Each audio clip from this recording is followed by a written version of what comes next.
इब्राहिम के केस में क्या हुआ?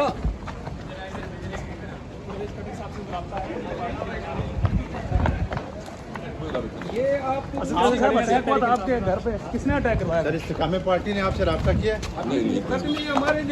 अटैक किसने करवाया था, कोई पता ये चला? बेसिकली देखें सब जुड़े से सारे केसेस, इसलिए मैं कोई कमेंट्स नहीं करना चाहता। नहीं, सियासी मामला में कर देंगे। नहीं, अभी क्योंकि सारे मामला चले तो इमरान खान का साथ कब तक देंगे आप? कब तक इमरान खान के साथ खड़े हैं आप? हम खड़े हैं इंशाल्लाह। फवाद चौधरी साहब को रब्ता करें आपके साथ? कोई नहीं।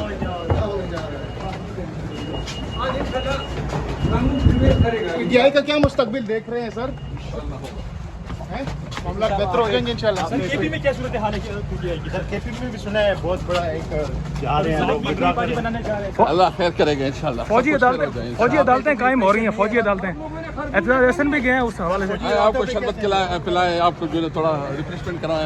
सर फौजी अदालतों का क्या हो रहा है? एतजाज हसन कानून के मुताबिक तो वही होना चाहिए। वो भी सुप्रीम कोर्ट पहुंच गए। ये खरबूजे में खिलाता हूँ, आप ये थोड़े सवाल आपने कहा है कि परवेज खटक साहब नई पार्टी लॉन्च करने जा रहे हैं। हाँ, इसमें किस हद तक सदाकत है? तो ये तो एक हफ्ता इंतजार करे, सामने आ जाएगा। अच्छा हाँ, तो सदाकत। असद कैसर साहब क्या लग रहा है वो डटे रहेंगे? कौन कौन से लोग पार्टी में असद जाएंगे? कैसर साहब, हाँ। असद कैसर साहब तो नाम है वफादारी का खान के साथ और पीटीआई के साथ।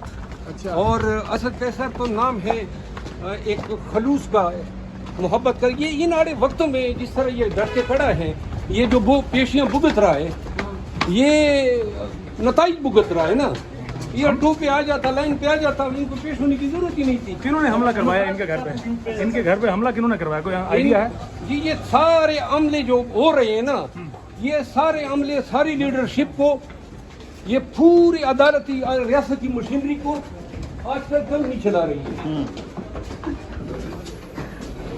ये प्रेस कॉन्फ्रेंस भी उन्हें कंपनी का नतीजा है, ये जो कर रहे हैं। नहीं कोई